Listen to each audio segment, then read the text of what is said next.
세상에서 제일 어려운 것 중에 하나는 이 사람을 이렇게 뽑는 겁니다. 뭐 작은 조그만 가게라도 한번 해보신 분들은 사람을 뽑고 하는 것이 얼마나 어렵다는 것이 아마 우리 모두의 일일 것입니다. 그래서 참 신기한 거는 사람을 뽑고 판단하는데 몇 초가 걸릴까요? 얼마가 걸릴까요? 이게 참 놀라운데요. 저는 이게 참 믿어지지가 않는데 사람은 5초 만에 결정이 된답니다. 그러니까 이제 이거는 면접관들의 말이에요. 사람을 딱 보면 5초 동안, 그러니까 첫인상이죠. 5초 안에 이 사람을 내가 어떻게 대해야겠다라는 것을 결정하게 된답니다. 그 첫인상을 바꾸는 데는 무려 60번 정도를 만나야지 바꿔진답니다. 그러니까 첫인상 한 번이 잘못 잡히면, 만약에 첫인상이 굉장히 이제 막 불친절하고 좀 믿음이 안 가는 사람으로 딱 잡히면은 인간의 심리 속에서 그 첫인상을 바꾸려면 60번 만나서 나 그런 사람 아니에요, 나 착한 사람이에요, 나 좋은 사람입니다 라고 60번을 만나야 된다는 게 얼마나 첫인상이 중요합니까? 여러분, 그래서 우리 새가족반이나 바깥에서 안내 서시는 분들은 자기가 하나님 앞에서 해같이 밝고 빛나는 그런 모습이 아니라고 생각하시면은 이거 한번 생각해 보셔야 됩니다. 교회 첫인상들이 있죠.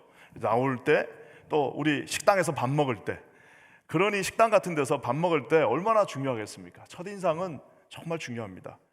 이 메라비안의 법칙이라고 하는 The Law of 메라비안이라고 하는 유명한 법칙이 있습니다. 이게 뭐냐면은 이 메라비안 교수가 원래 이란 사람인데 워낙 똑똑해가지고 이 MIT에서 공부하고 나중에 심리학을 또 UCLA에서 공부해서 박사가 되신 분인데, 이 메라비안 박사가 유명한 법칙을 하나 만들었는데 55, 38, 7 법칙이에요. 55, 38, 7이 뭐냐면은 사람은 어떤 한 사람을 판단할 때 55%는 자기가 보는 대로 시각적 판단, 그리고 38은 뭐냐면은 이제 약간 보이스, 청각. 그러니까 같은 말도 막 야 너 말이야 이렇게 하면 돼 하고 하는 거하고 선생님 이렇게 하셔도 되겠어요 하는 거하고는요, 이게 38%, 그 나머지 7%가 뭐냐? 컨텐츠라는 겁니다. 그러니까 같은 내용을 가지고 가서 어떤 사람이 요 7%를 가지고 가서 보이는 것 55%, 그리고 어떻게 이야기하느냐에 따라서 38%, 그리고 요 7%는 이게 좋은지 나쁜지가 사실상 구분이 별로 안 간다. 물론 이 메라비안의 법칙은 많은 뭐라 그럴까요? 단점도 있고 또 제한도 있고 또 약간 비판도 받습니다. 하지만 저는 어느 정도는 맞다고 생각합니다. 같은 말을, 같은 컨텐츠를 가지고 가도 또 같은 어떤 뭘 한다 하더라도 눈으로 보이는 거 사람들이기 때문에 그래요. 그리고 또 어떻게 말하느냐에 따라서 55, 38, 7%의 법칙이 엄연히 있습니다. 그분이 한 실험 중에 되게 웃긴 게 하나 있어요. 복사기 실험이라고, 옷을 깔끔하게 입고 어떤 큰 회사에서 어떤 사람이 옷을 깔끔하게 입고 아주 스마일하는 표정으로 가서 복사기 앞에 일하는 이제 여직원한테 이거 복사 좀 부탁드립니다. 정중하게 얘기하면 10분 안에 복사가 돼서 올 확률이 굉장히 높습니다.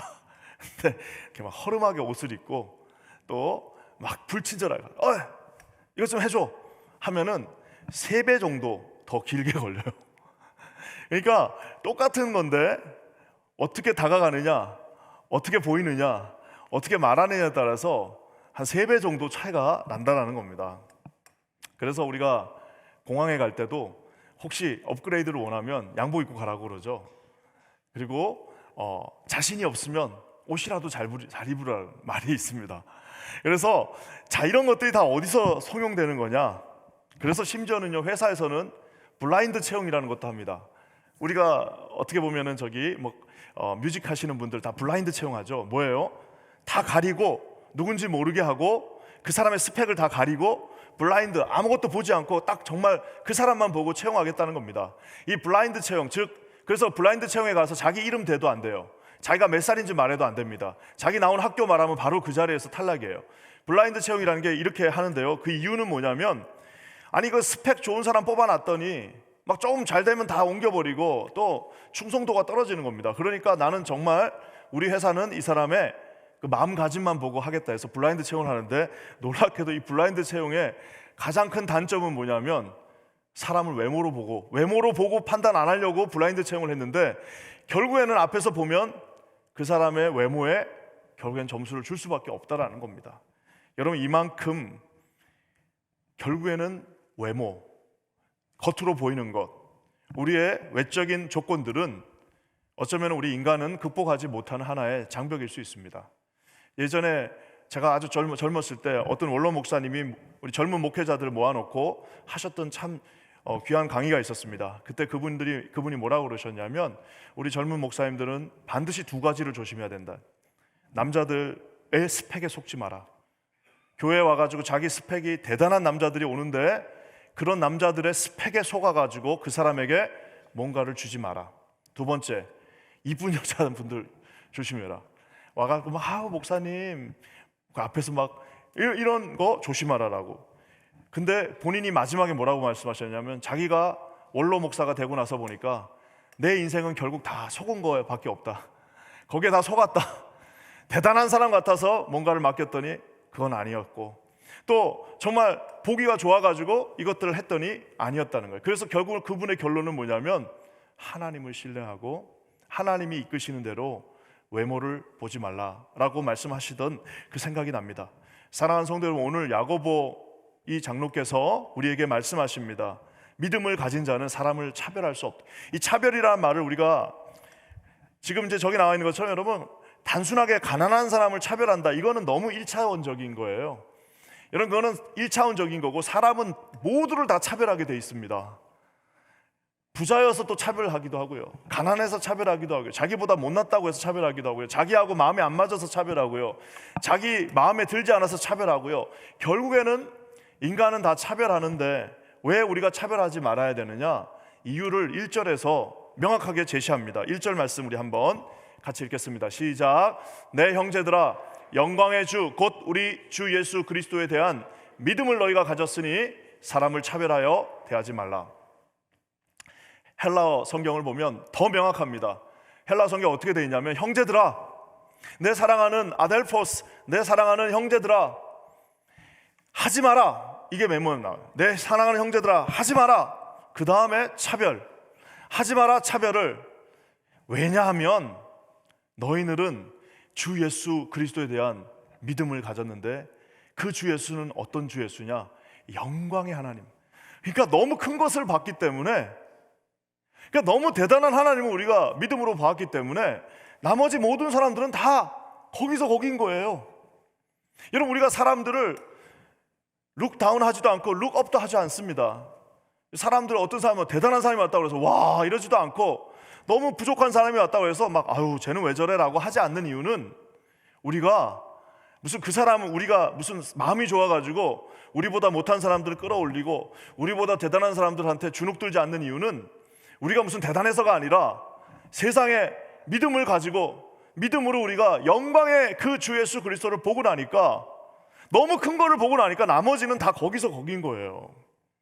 그러니까 내가 기대를 갖지 말라는 게 아니라, 너무 대단한 하나님을 보고 나니까 사람들은 다 조금 잘하면 잘하나 보다, 조금 못하면 내가 도와줘야지, 그거 이상도 이하도 아니라는 겁니다. 여러분, 차별이라는 게 무슨 뭐 레이시즘 뭐 이런 거는 거창한 거, 이런 게 문제가 아니라, 다 하나님의 영광을 보지 못한 사람들끼리 하는 행동이 쟤는 왜 저래, 쟤는 저 앞에서는 또 주눅 들고, 여러분 그렇다는 사실입니다. 왜냐하면 너희가 믿음을 가졌는데, 그 믿음은 어떤 믿음이냐? 영광의 하나님, 보좌에 계신 하나님, 우리 보좌 앞에 다 모였기 때문에, 그러기 때문에 모든 사람들은 그렇게 차별할 이유가 없다라는 사실입니다. 사랑하는 성도 여러분, 오늘 이 야고보 장로님은요, 차별하면 우리가 두 가지를 볼 수 없다라고 얘기합니다. 여러분, 우리가 차별이라는 거 절대 헷갈리시면 안 돼요. 차별은 무슨 가난한 사람을 룩다운하고 부자를 막 이게 차별이 아닙니다. 성경에서 말하는 차별은 받아들이지 못하면 그게 차별이에요. 내가 누군가를, 그 사람도 하나님의 백성이에요. 그 사람 하나님이 세우신 사람이에요. 그 사람 하나님께서 불러서 구원한 사람이에요. 근데 같은 공동체 안에 있으면서 그 사람을 인정하지 못하면 그게 차별인 겁니다.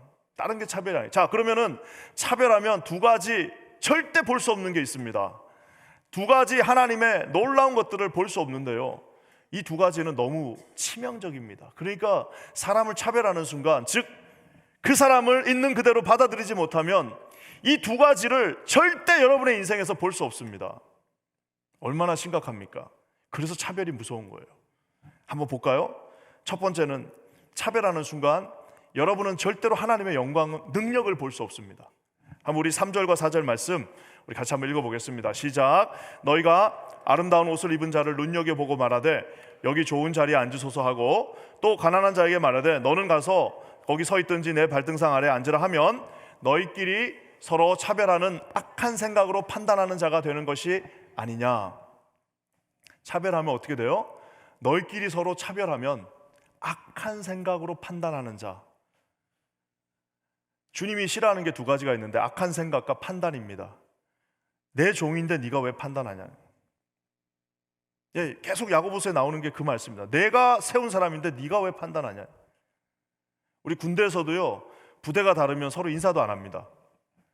내가 2등병이어도 다른 부대 뭐 병장이 있다고 그래서 인사 안 해요. 왜? 나는 내 상관에게만 충성하는 거예요. 하나님이 다 불러 세운 사람들인데 왜 네가 판단하느냐. 그것은 악한 것이다 라고 오늘 주님 말합니다. 외모를 보고 서로 시작되는 차별이죠. 너희끼리. 그러니까 결국에는 차별하면은 하나님의 영광이 사라지는 겁니다. 하나님의 능력이 사라지는 겁니다. 왜냐하면 하나님은요, 외모로 사람을 판단하지 않으셨고 하나님이 부른 사람들을 한번 보세요. 가장 대표적인 케이스가 베드로와 고넬료의 케이스입니다. 고넬료는요, 베드로보다 훨씬 나은 사람입니다. 고넬료는 베드로하고는 비교가 되지 않아요. 고넬료는 대로마 제국의 센츄리온. 그래서 여러분 지금도 어느 크레딧 카드 회사에 가면 센츄리온 카드라고 하잖아요. 그 뭐예요? 예, 대로마 제국의 시민이자 백부장이에요. 로마를 받들고 있는 가장 초급 장교지만 가장 위대한 사람이 바로 고넬료인데 베드로는 고넬료를 지금 차별하고 있잖아요. 그래가지고 심지어는 그 사건은 성령 받기 전의 사건이 아니라 성령 받고 나서 심지어 사도행전 10장까지 가서 나온 사건인지, 사도행전 2장에서 성령을 받고 사도행전 10장이 되도록 여전히 사도 베드로는 사람들을 다 자기 잣대로 쟤는 유대인, 쟤는 우리 사람, 쟤는 우리 사람 아니고, 쟤는 안 될래, 쟤는 될래. 아니 자기들도 갈릴리 사람이면서 맨 처음에 사도행전에서 그들이 차별받았던 이유가 뭐예요? 쟤들은 갈릴리 사람이 아니냐, 그 말이었는데 자기도 갈릴리 사람이면서 자기보다 심지어 더 위대한 사람을 차별합니다. 베드로가 기도합니다. 환상을 봤어요. 어떤 환상입니까? 예, 유대인들 절대 먹어서는 되지 않는 음식이 보자기로 쫙 내려옵니다. 하나님의 음성이 들립니다. 먹어라. 못 먹습니다. 나는 못 먹습니다. 나는 차별할 겁니다. 나는 당신 하나님이 말해도 나는 못 먹습니다. 왜냐하면 내가 어렸을 때부터 배웠던 게 그거기 때문에 나는 못 먹습니다 라고 했더니 무려 몇 번이에요? 그 음성을 몇 번 들었습니까? 3번에 걸쳐서 똑같은 말. 뭐라고 말씀하십니까? 하나님께서 깨끗하게 하신 것을 네가 왜 속되다 하느냐. 하나님이 세운 귀한 사람이고 하나님께서 구원한 나의 형제고 하나님께서 예수 그리스도의 보혈과 피로 값주고 사신 그 사랑하고 존귀한 자를 너는 왜 판단하고, 너는 왜 속되다고 하고, 너는 왜 그것을 판단하느냐라고 하나님의 음성 3번을 듣고서야 그나마 베드로였으니까 정신 차린 거예요. 30번을 듣고도 정신 못 차린 사람 분명히 있을 겁니다. 이방인 고넬료가 결국에는 베드로가 거기서 마음을 돌렸으니까 살아남은 거예요. 안 돌렸으면 끝나는 겁니다. 안 돌렸으면 그 능력을 볼 수가 없습니다. 마음을 돌이키고 깨달았어요. 어머나. 그러면서 뭐라고 말씀합니까? 34절, 우리 35절 사도행전 한번 읽어볼까요? 시작. 베드로가 입을 열어 말하되 내가 참으로 하나님은 사람을 외모를 보지 아니하시고 각 나라 중 하나님을 경외하며 의를 행하는 사람은 뭐라고요? 다 받으시는 줄 깨달았도다. 저분은 그래도 깨달은 거예요. 베드로는 깨달아서 위대한 사도가 된 겁니다. 진짜 못 깨닫는 사람 많습니다. 죽는 그날까지 못 깨닫고 가는 분들이 있습니다. 하나님이 쓰는 사람을 우리는 판단할 수 없습니다.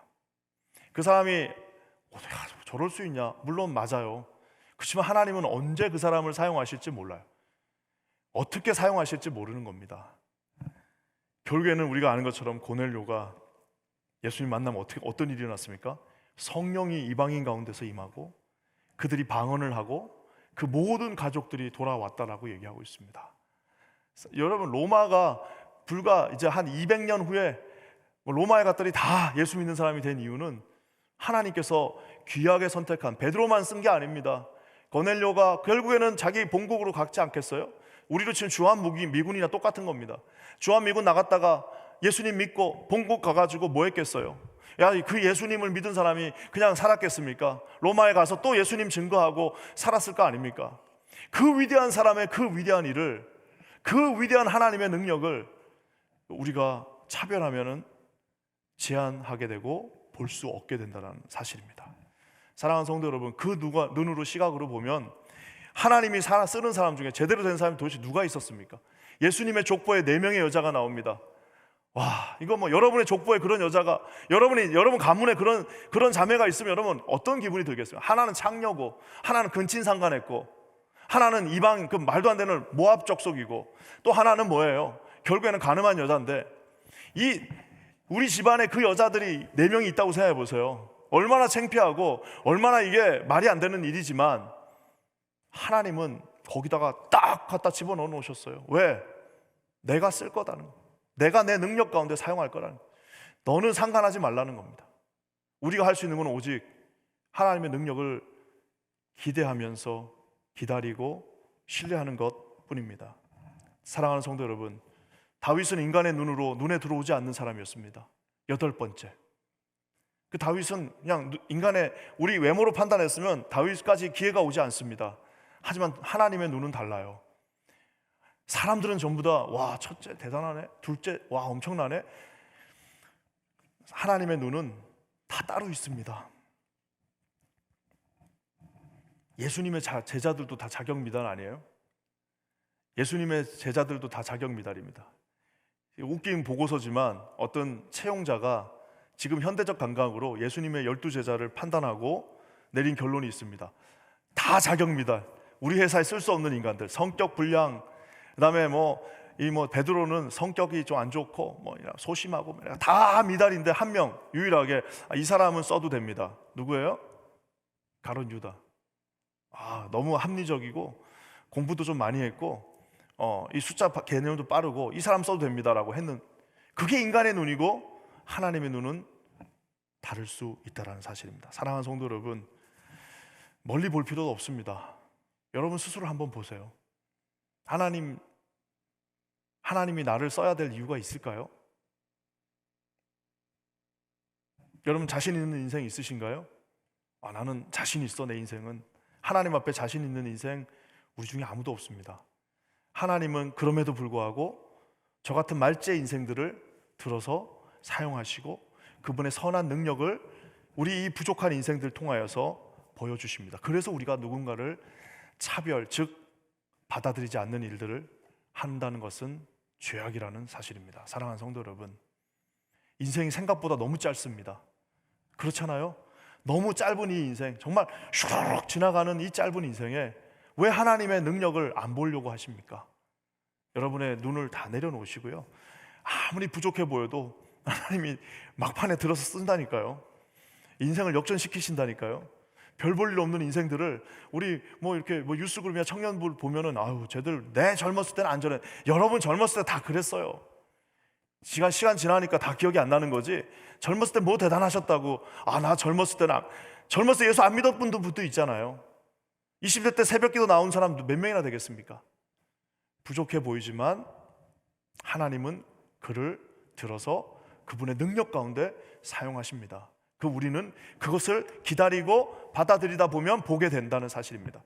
반드시 기억하십시오. 누군가를 차별한다는 것은 누군가를 내 마음속에 받아들이지 않으면 하나님의 능력을 우리 인생에서 보기가 쉽지 않습니다. 설사 본다 하더라도 거기서 빠져 있어요.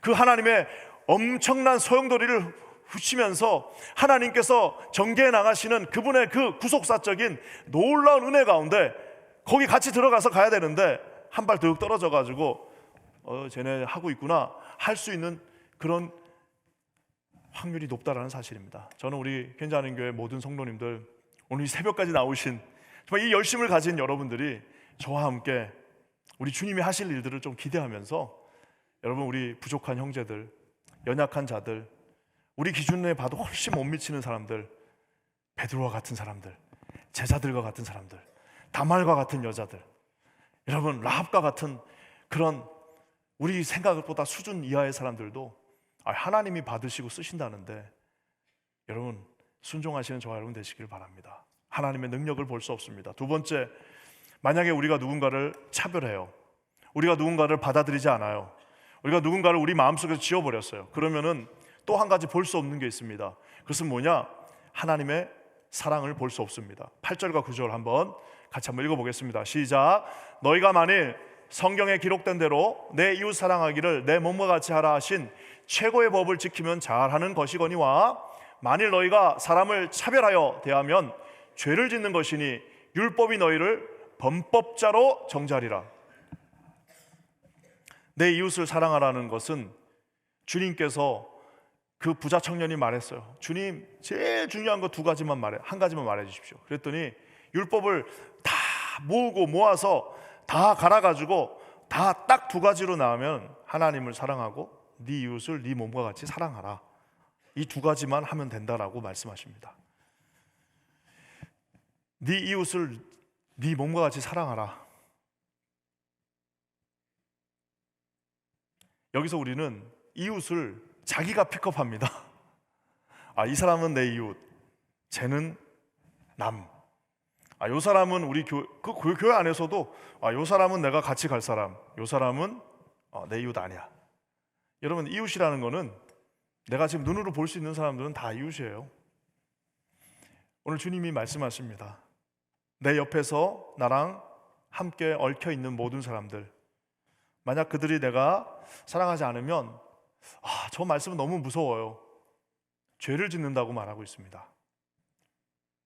범법자로 정죄하리라 말씀하고 계십니다. 여기서 야고보 장로님은 그나마 좀 난데요. 우리가 알고 있는 사랑의 사도라고 하는 요한은 여기서 이거를 하나 더 발전시킵니다. 왜냐하면 야고보서가 조금 더 빨리 쓰여졌고, 아마 요한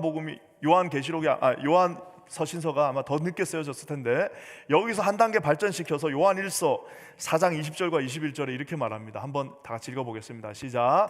누구든지 하나님을 사랑하노라 하고 그 형제를 미워하면 이는 거짓말하는 자니, 보는 바 그 형제를 사랑하지 아니하는 자는 보지 못하는 바 하나님을 사랑할 수 없느니라. 우리가 이 계명을 주께 받았으니 하나님을 사랑하는 자는 또한 그 형제를 사랑할지니라. 아멘. 요한의 이 주장은 야고보서의 주장 뛰어넘습니다. 차라리 범법자 되고 말면 되는데, 우리 아예 20절에서 누구든지 하나님을 사랑한다고 하면서 우리 중에 하나님 사랑하지 않는 사람 아무도 없어요. 어떤 한 형제를, 그 형제를 미워하면 거짓말한다라고 얘기하고 있습니다. 넌 지금 거짓말하고 있어. 이거는 어떻게 이걸 설교해야 될까요? 저도 이거는 저한테도 너무 많이 해당됩니다.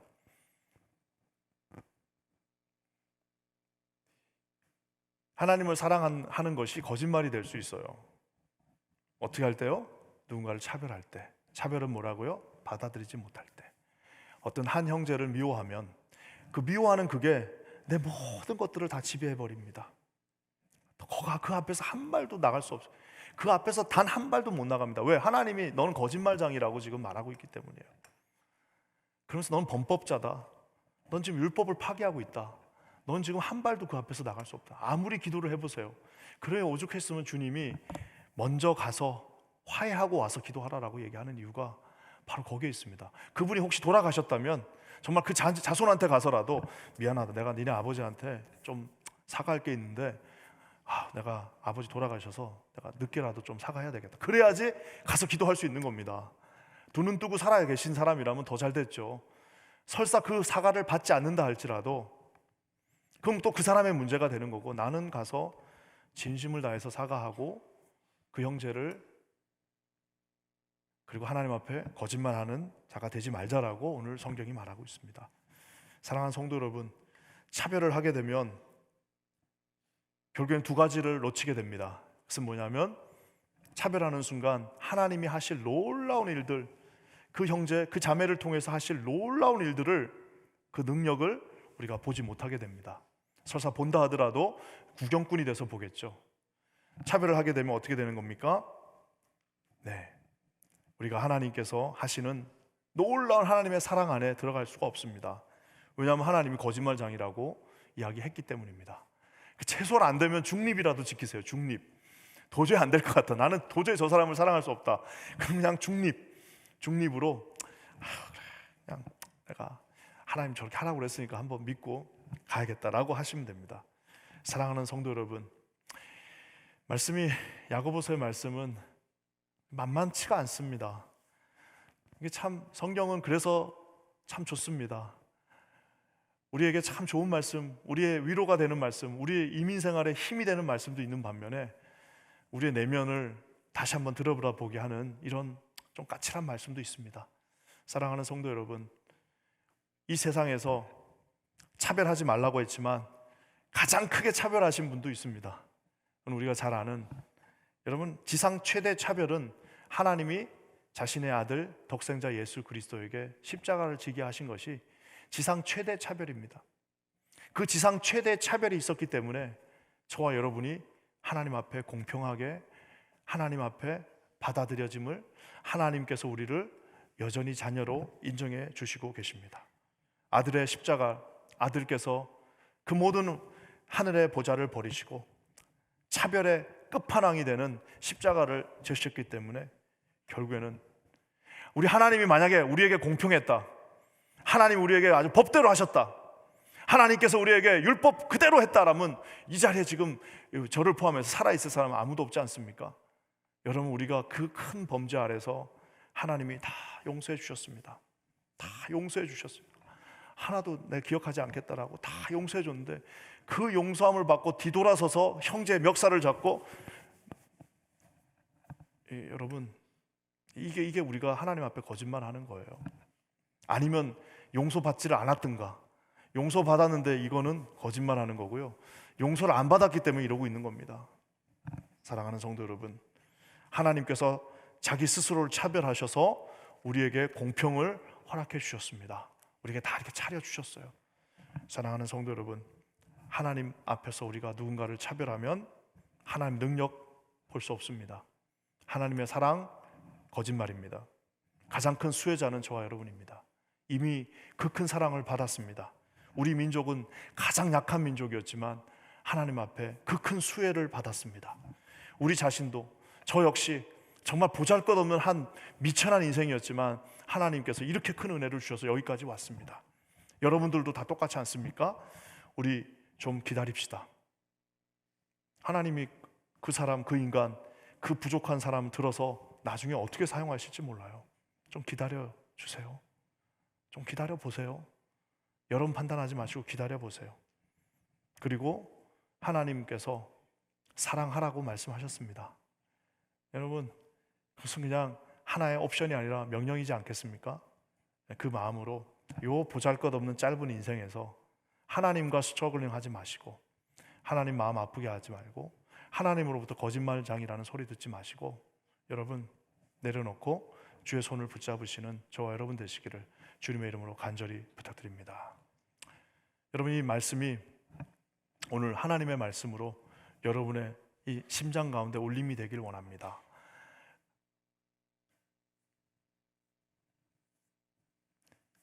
여러분, 이 시대에 얼마나 많은 교회들이, 거짓말장이들이 교회 안에, 목사부터 시작해서 다 거짓말장이들이 얼마나 많은지 모릅니다. 그러니 교회가 차별하는 교회, 자기 옆에 있는 사람도 사랑하지 못하면서 맨날 주님 사랑해요, 주님 사랑해요 하는 이 거짓말장이들이 있으니 여러분, 아무 생각 없는 외부인들이 와서 보면 쟤들은 미쳤구나. 우리 자녀들, 순수한 자녀들이 아버지를 보면서, 야, 우리 아버지는 진짜 이중인격도 저게 이중인격이요, 저런 이중인격이 세상에 없구나라고 하면서 손을 털지 않겠습니까?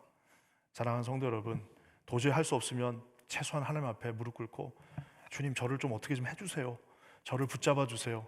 여러분, 이 시대에 하나님의 능력과 하나님의 사랑을 붙잡으시는 저와 여러분 되시기를 주의 이름으로 간절히 부탁드립니다. 우리 시간 함께 기도하겠습니다. 우리 다 같이 일어나셔서요, 저와 함께 한번 기도하겠습니다. 좋으신 주님, 오늘 주님 앞에 섭니다. 성령이 우리의 마음을 주장하사 주의 능력을 보게 하시고 주의 사랑 안에 거하게 하여 주시옵소서. 오늘 주의 음성을 듣기 원합니다. 혹시 내 마음 가운데 누군가를 차별하고 받아들이지 못한 일이 있다면 이 시간 내려놓게 하시고 예수 그리스도의 사랑, 아버지 하나님, 하나님 아버지의 진정한 사랑 앞에 아버지 안에 우리 자신을 내려놓게 하여 주시옵소서. 주님, 다시 한번 감사드리며 예수님의 이름으로 간절히 기도합니다. 아멘.